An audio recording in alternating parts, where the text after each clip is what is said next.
Welcome to This Week in Coworking, where industry leaders get succinct, actionable insights.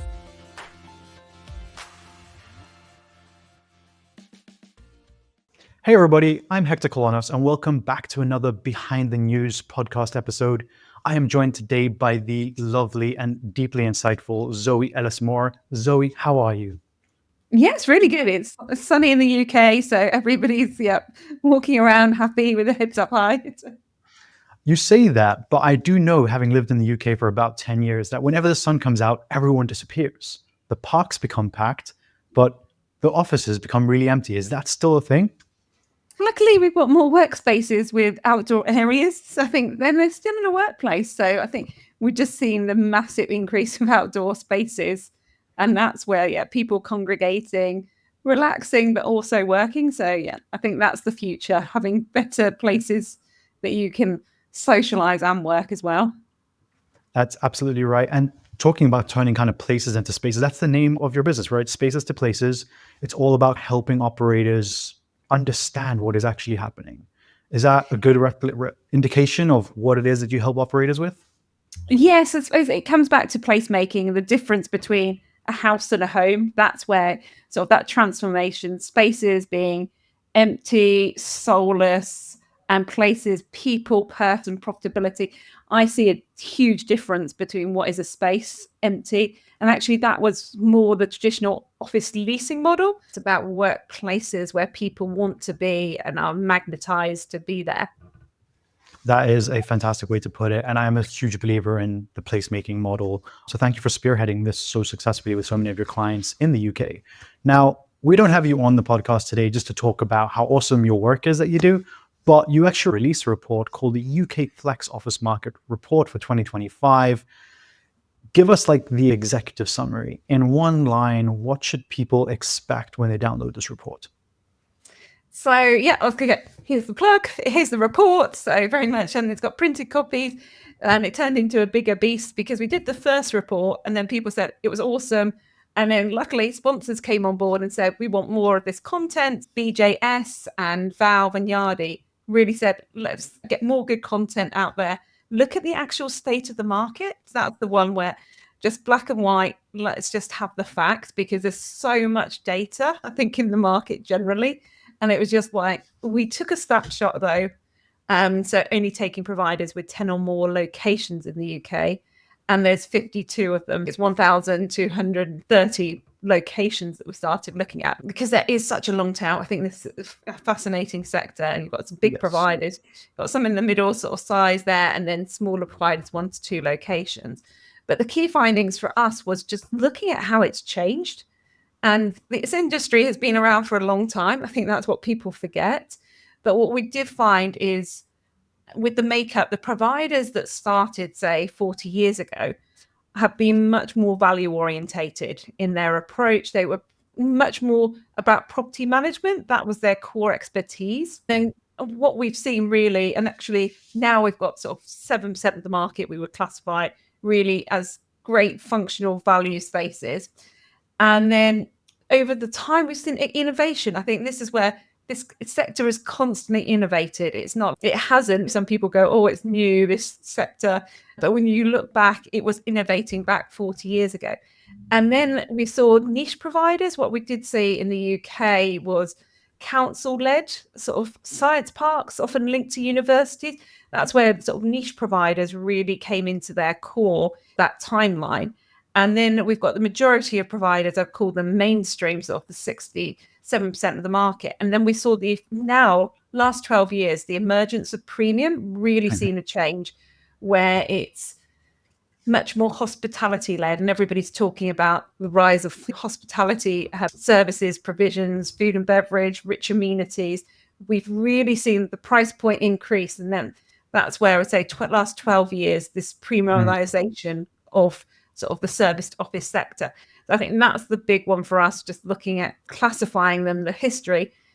And I wouldn't say there's too many surprises. It is what it is, the market. A lot of it was the number of pure London providers only. There's 16%. I think I was expecting more, but actually most providers do have a London presence, but also in the rest of the UK. So that was quite interesting with the spread. Would love to look at the next part of data and sort of international brands. I think that might be the next things we look at, but that was the snapshot there. That's just so much unpack, and it's a very data-filled report, 24 pages, including your sponsors afterwards. Just want to give another nod to DBSG, Valve, and Yardi. I am a huge fan. If you listen to the podcast or you do interact at all with This Week in Coworking, you know how passionate I am about brands getting behind research and creating things that are useful to lift our industry forward. So big hat tip to those three brands and to yourselves putting this report together. I did want to dive into the methodology because that's one question we always get. There's so much data, there's so much information all around. But before we do that, I also want to touch on something you mentioned, and that is like the fact that you started building classifications. You started implementing these ways of grouping types of businesses that may or may not be similar day to day, but can be grouped in these different ways. We're going to circle back to that as well, but you called this report the UK Flex Office Market Report, not the UK Co-working Report. Why? I think there's always a big debate on the language. And actually, would probably determine what we've looked at is serviced offices. And in the report, we do distinguish between different categories. And there's so many nuances. This is probably part of like going to the methodology. There's so much confusion. We were like going, we need to put a marker in the sand. For us, co-working is much more pure co-working in the sense is an open space people are working in. That might be, so that's a pure product. VWorks in the Village Hotel, great example there, where you're buying a membership to access a space. Really focused on the model. They might have co-working part of their business, but they also have actual offices is the bulk of their business. And then we've just seen more blurring, this whole managed cut out from it as well. Managed being that hybrid sort of model between a serviced office, I would say, and very much traditional lease. But this is where it's got really, I think, with it all, with messy with terminology. And actually, that's why I keep on going back to serviced offices, because looking at operational real estate, investors are calling it serviced office sector. And interesting, businesses just want a workspace. I think they don't care what language, whether we call it co-working, managed, whether they just want a good place to work. So we do need to make the language much easier for everybody to understand. And so hence with the methodology, we were quite clear on what we were looking at. But I think it's more that nuance. It's only the UK seems to have this real nuance on slight difference from the rest of Europe, I would say, in the US of how co-working is classified.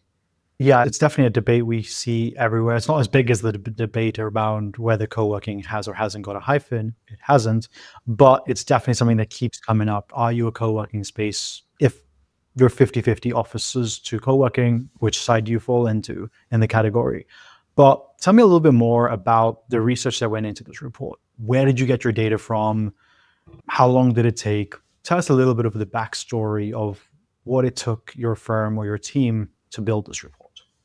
So very much, I think, been purely focused on the flex office sector the last 6 years with Spaces to Places. So we've done a huge variety of different projects, and we've just ended up with lots of bitty pieces of data. So it's probably been just pulling that all together. We're constantly looking at different markets, analysing them as part of our day-to-day, and then working out how we go to market plans. But data is always our premise. For me, you always start with research, knowing a location, what's right, then you get the right product in there, the right operations, and then you market and fill the space. And so that's where we've been pulling together data for a long time.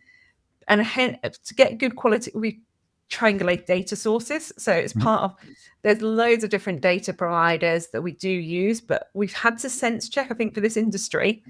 Read so many other reports where we're just like, that's not right. It's data and just know the industry and its role.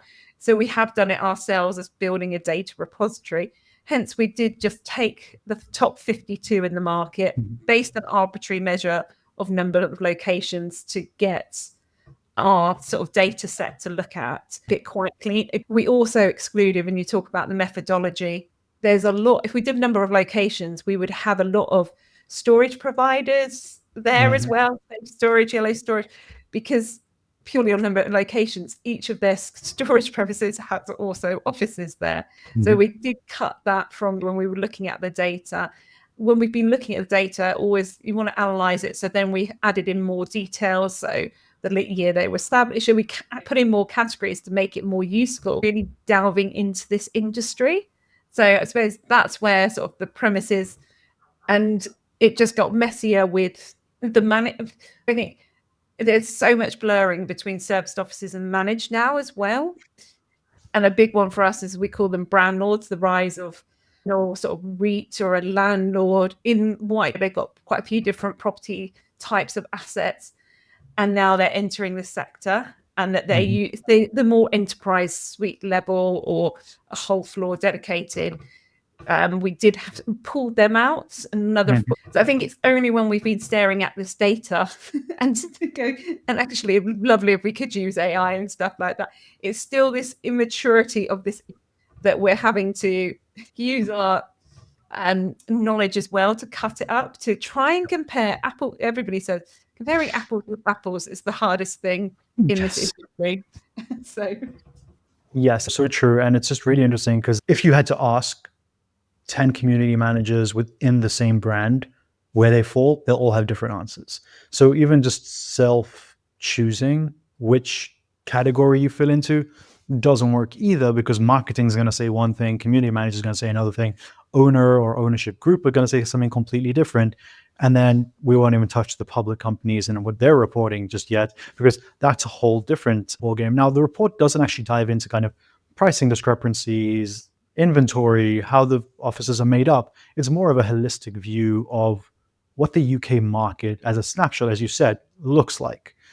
Now, before we can dig into more of that data, we're going to go through 3 other subsets of classifications that you guys put in the report. The one we've already talked about, the difference between kind of your co-working, your serviced offices, and your managed offices. And then below that or aside that, you've also split it into 4 different positionings: your premium, your mainstream, your value, and your niche. And then you broke that down further by the built-up area size that they're in, whether it's a major, large, medium, small, or minor. But let's go back to that kind of middle piece. What are you using as a differentiator between what makes something a premium, a mainstream, a value, or a niche, a categorization? So we did look at pricing levels, but I think we do think actually now looking at hindsight, we probably now need to bring in a luxury category for London, because the premium providers, it gets muddled as well. And people also, with quite a few providers' portfolios, it's quite interesting. There's varying levels. Like they might have a 5-star and they might have a 1-star provision there in their portfolio. And I think we do see with legacy stock, often the sort of legacy buildings, even say Fora, they've got some legacy buildings in their portfolio that won't be the shiny, the newer buildings that come out that are such rich amenities that we're seeing because of the movement there. So that's where we did have to go back to looking at all the data set, looking at a portfolio as a whole. There is examples, say the boutique workspace company, boutique Fredericks Place, right by the city, their latest one, I would say that's a total premium, but most of their buildings are much more mainstream. We had to take quite a lot of sense checks with a few of them. But like the premium providers would be a sort of Fora clockwise there in the market, Chadwick's or in the mainstream there. So it was a bit, we have got some measures around that, but there's been so many rules. That location's an anomaly in there. And I think we'll have to publish much more. Hence why we haven't put all of the 52 in which category, because I think it's so subjective to that. The niche ones are really interesting, text-based, also very specific to a sector. We did find a lot with science parks or ethical properties there, or Oxford Innovation linked with councils, or real purpose-driven as well. That's really interesting. They were classified there as well differently. And it is just trying to, we were getting at that problem of trying to compare with apples and put them into categories there. So very arbitrary. And I think, like you said, locations, we do think we'd do more on format sizes, like neighborhood space, touchdown neighborhood space, totally different to Skyrise HQ and stuff. So we can actually get much more sense out of the data. Yep. So yeah, that was one where we've only done sort of 4 simple ways of just putting it Yep. down: value, mainstream, premium, niche, to get some idea there. Mhm. But always with the data, I think you do need to dig into it. If Yep. you're going to use it for any, it was more arbitrary snapshot. But if you'd want Yep. to dig in, you do. There's so many more nuances. But this is where we looked at it with London, going, there is some real 6-star, like the latest on Common building there, Flex by Grosvenor. They've got vanity rooms, they've got drinks trolley. So we really knew it's the scale going even higher. Yes, it's just really interesting to think about that because, as you said, it's not about one brand no longer fits into just one category. We see it here in the US with an Industrious where they have an urban location, that's that touchdown space, or this expansion of this hub and spoke model of having a city center location that is your class A location, and you have these little satellite locations, oftentimes here in the US, shifting towards becoming unmanned or unstaffed. How would you categorize that? Because they'll have more unmanned or unstaffed locations or fully automated locations and less premium locations. So I'm guessing you're just averaging it out. That's, I think, the only sane way to do this. Otherwise, a report never would have come out. You would have still been fighting internally about, is this a premium or a mainstream operator? And the other way we have looked at it with the last report we did, London Flex Brand Index, where we put amenity score on, and we literally went through ticking off every amenity. Was it, rooftop terrace got 1 point, man reception 1 point. So every amenity for all the different categories, they all had a point system, and then we calculated it that way. Again, it's quite arbitrary, but it was a quick way to go, this is rich amenity. And that's where we saw the difference between different providers. Patients super rich with amenities, some others less amenities, and seeing that change with time. I think that was quite an obvious one that we did see. The legacy buildings that haven't had a latest refurbishment didn't have so much communal area, and we're moving to provide much more communal areas now. So it's not until you look back historically, you go, whoa, this industry's changed so much.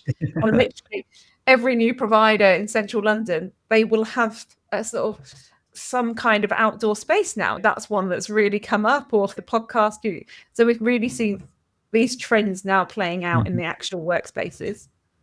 Yeah, you even got some operators in the UK with climbing walls. Like, how do you match that against as you said, vanity rooms or a pickleball court or whatever it's called in the UK? Yes. What is it called in the UK? I don't even know. But it's also really interesting because you said that it's the new operators that kind of, it looks like the younger or the newer operators seem to be the ones often given the credit of innovating. But if we look at your data around the age of providers, the most premium ones are the youngest, kind of 12, 13 years on average in the kind of premium category. But then you look at like the mainstream and niche, 22 and 33 years respectively.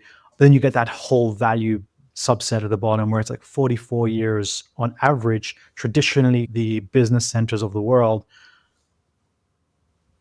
Would you agree that it's the premium ones that are innovating, or is everyone innovating in different ways across the I'm so super excited. I feel since the last 5 years, the quality of offices overall has gone up. So I think everybody has raised their game, everybody's standards. So quality of life for people as sort of knowledge workers, the quality's gone up overall. So I think that's kudos for everybody that has increased everything there. And it is the right fit for me. Actually, the value providers that we looked at, there was Lenta Spaces, unit management, great set, good locations actually. And some of the big factors there are lifts, loos and latte. I'm sometimes like going, actually, and the car park, the speed, it's a different type of format. Often that's what we find even with business parks, is different types. And sometimes when we just generalize the sector too much, it can be problematical because different types of businesses have different needs and stuff. There's a different reason why you're on a business park in a city centre. So I think we do need to say much more, that it isn't in this report at all, about different format developments. I think that is crucial, that you've got lifestyle offices, this premiumization. They're, for me, lifestyle offices. You're going for that lifestyle. But Yep. actually, if it's in a local neighborhood, right location, it's all about time efficiency. You're going there, get work done, head down. It's a different purpose. I think that's what doesn't, this data and so it doesn't pull out that granularity there at all. Yeah, it's an interesting one, especially as the UK is very well known for good and bad reasons. The whole membership club sector, which is now obviously shifting towards how do we get more involved with being more part of the day and having workspaces. And so that's going to definitely clash with this premium offering. And we're seeing it here in the US, hubs opening up with ludicrous sign-up fees. And I'm like, who is this for? And yet you go there and it's packed. So it's 3 levels above Soho House. And it's what is going on here. And it's just, yeah, as you said, it's a lifestyle space. It's not for the work. You're not going there predominantly to put your headphones on and get work done. You might do that somewhere in the space, but that's not the main reason you sign up and pay those fees. So it's just an interesting shift that we're definitely detecting on both sides of the ocean, it appears. I did want to dig in a little bit more, kind of what the breakdown of that classification was. Before I do that, you mentioned that you tried to classify the brands into these types: value, niche, premium, mainstream, or was it the number? Like, because you did 52 brands, but 1,230 locations. So did you break the locations down by these categories, or did you break the brands down by these categories? Like, how are you grouping them? We ended, well, we've got a lovely spreadsheet with it all. It was more with all the different data points there. It was them looking at their overall portfolio on what level they stood to categorize them. So it was categorized at a brand level on this report. Other ones, it was a previous report we did where it was more the London Flex Brand Index. Scorings for every building with quite a lot there. And that one went into, that methodology was slightly different. We looked in those, because I think that's where everybody's just like, look at the data in this industry, who their competitor set is, and are they comparing with the right competitor sets? And often they aren't competitors because they're totally different locations, because with locational decision making as well. So we do categorize. I think for us, Spaces to Places, we go back to the basics often, to be quite honest, that we look at the 4 Ps in some ways and analyze things. We tried some other measures and kept on going back to the 4 Ps, to be quite honest. That it's a good, you analyze by place, where's the location, you analyze by the price there, you analyze by the promotion and how the marketing's going out, how well it's doing, but by the product. And that's why we're categorizing, I would say, this discussion that is much more that product categorization. Are they in a premium, their location, and what is it co-working, is it managed, is it serviced offices? So that's where we're like, it's quite interesting. There is different product nuances in this market as well, but that's generally how, but it's too confusing going back to the simple model of the 4 Ps. There's a reason why it's still used across our industry and almost every industry that involves physical space. So absolutely great to hear that is one of the driving methods, but also how you're breaking down the categorization. Now, for folks listening in or watching and maybe reading through the PDF at the same time, on page 11, it does break down on how all of those 52 locations are spread across that value, niche, premium, and mainstream categorization or subcategorization. And 67% are in the mainstream group, 20% in the premium, 7% in the value, and then 6% in the niche. So pretty heavily leaning towards that mainstream side, followed closely by premium, with value and niche sitting at the back. Now, I'd love to see next year's report and see which ones go up and which ones go down, but I'm going to leave that till the end of the episode to know what else we can expect from you. But I wanted to dig into something that I'm picking up from what you're saying as a pain point that we're seeing across the entire industry. And that is, it's very difficult, A, to categorize, but B, to continuously assess apples to apples in our industry. So since you've gathered all this data and you've put it together and you have it stored somewhere, could we be expecting a rating system of some kind coming out of your firm that allows folks to be categorized in the UK? Maybe it's a 3-star or a 3 handshake or a 3 poop emoji, whatever it is. Could we expect a rating system to come out of these kind of reports? Yeah, for us is also thinking with investors and analysing the sector, and there's a huge difference. The pricing then with the actual raw material costs of the actual building, and then all the value that you add on top of that is totally different from when you're at premium, and understanding those price points. It does for me, and we've been discussing quite a few things, and Will Kinnear's done a great report with Hume looking at the different returns at different levels as well. He's done it much more 1 star, 3 star, 5 star there, because you need it for the financial modelings. That's Yep. where it's really crucial. And I think into a classification is, even though it might upset some people, it's going to be super helpful to move the industry forward, and consumers as well, to actually say, and I think we all need to increase prices overall. I think we're not charging enough as an industry. This helps, and the perception and the eyes of the end consumer helps everybody in the market by doing rating categorization there, and all talking the same language. And we're turning much more into consumer end of the market. It has been very much B2B, one decision maker makes a decision in the office. Now it's a group of people, collective decisions, have a degree or anything in property. We need to make it much more easy to understand, make it more transparent. And part of this report, I did feel like it was a bit of a dummies guide, but I'm like, we've got to start somewhere and actually start speaking the same language. Put this in tacit knowledge that's in everybody's head on paper a bit more. So when somebody does a Google search or something, they're getting the right information up that makes sense. So I think collectively in what you're doing, that is helping everybody iron out some of these different nuances in the industry and move it forward. You're singing to the choir right here. I'm absolutely behind that. Not only, as you said, for the consumerization and the fact that folks may want to stay at a motel, or they may want to stay at the Marriott or that boutique hotel, like giving that choice, but allowing people to easily know which brands or spaces in those brands fit under those categories is going to make that buying process a lot less like frictionless, will make a lot more frictionless. But it's also the capital markets. Like, we're doing deep dives with a lot of folks who are funding, writing loans, underwriting buildings, investing into the industry. We're going to dive into ownership in a second. But the thing is, it's really hard for the capital markets to understand that not all co-working spaces are the same.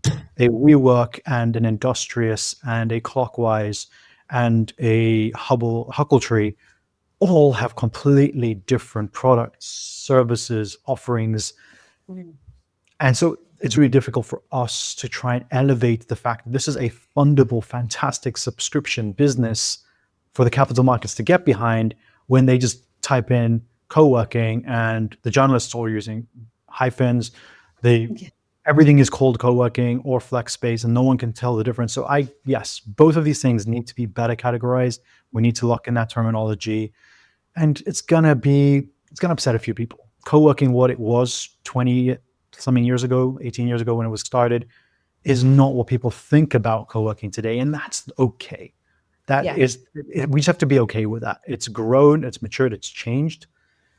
Maybe there is a different word for the more traditional community gathering that is niche co-working or community co-working or something else. And I think I'm going to get off my soapbox right now, but I want to dig into the fact that there are different ways that these operators are being funded.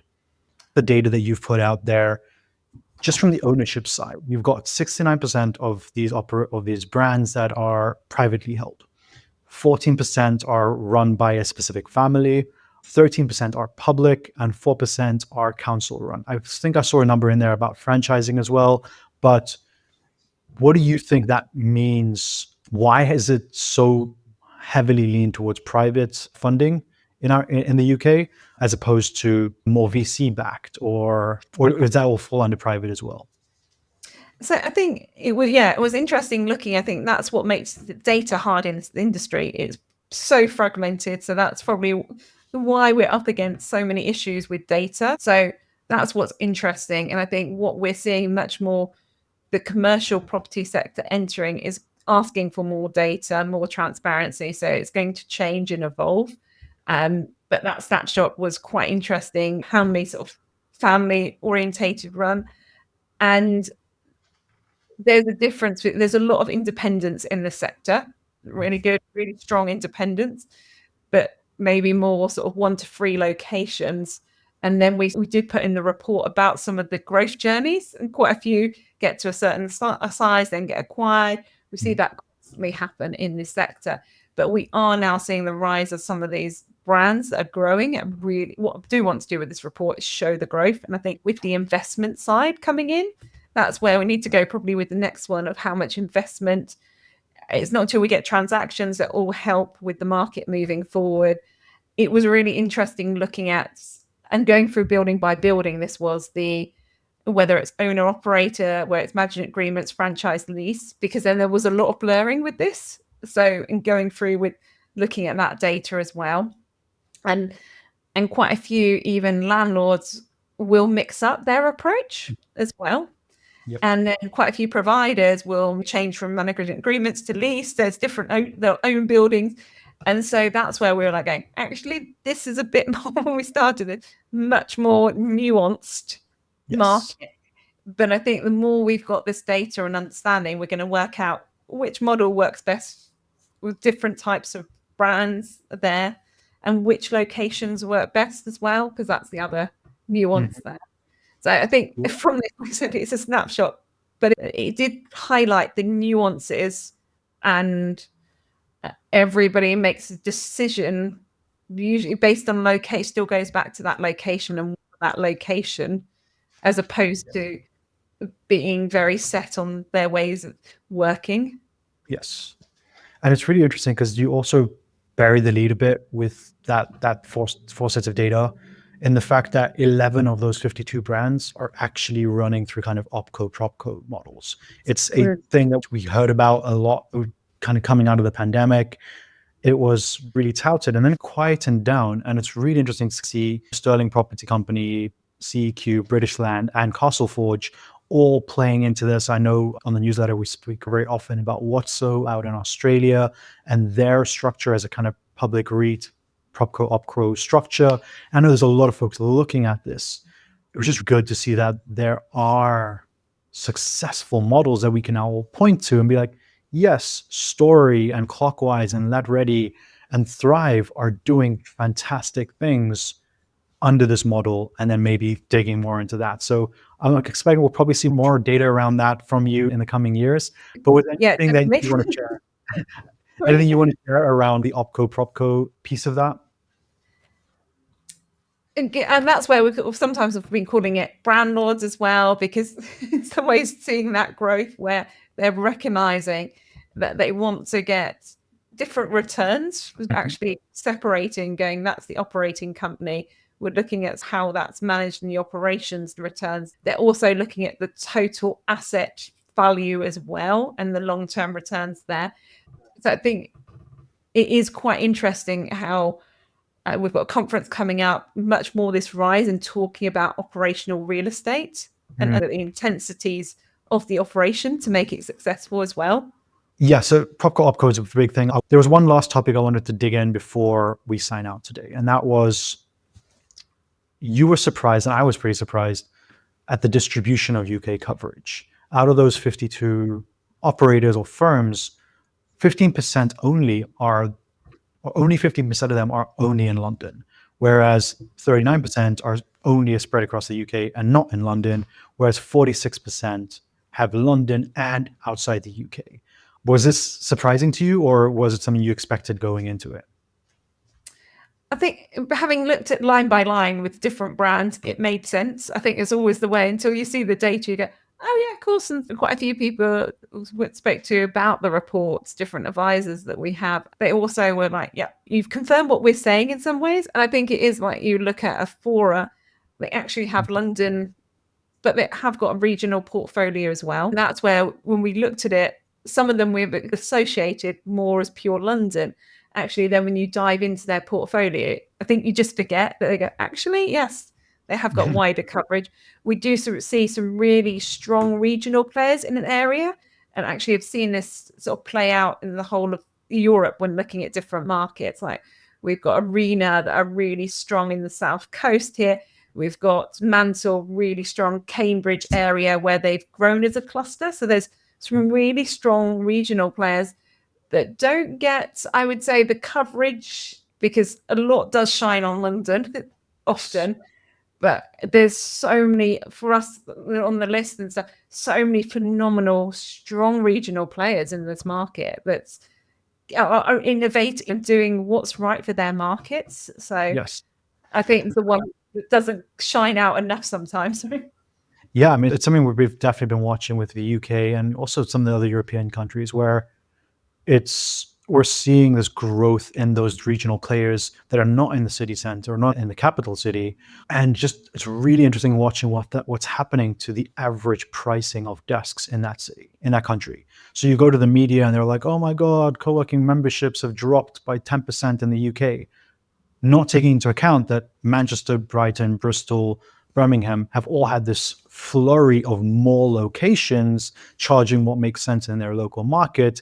Yes, on an average, the pricing has come down because there's now more regional players, but London's prices didn't come down, Manchester's prices didn't come down, but the regional average, the national average came down because there is now a stronger footprint from those regional players. So I'm also happy that you put out this information and that I now have a data source that I can point to and be like, I told you it wasn't the prices coming down, it was the average. So thanks for putting that out.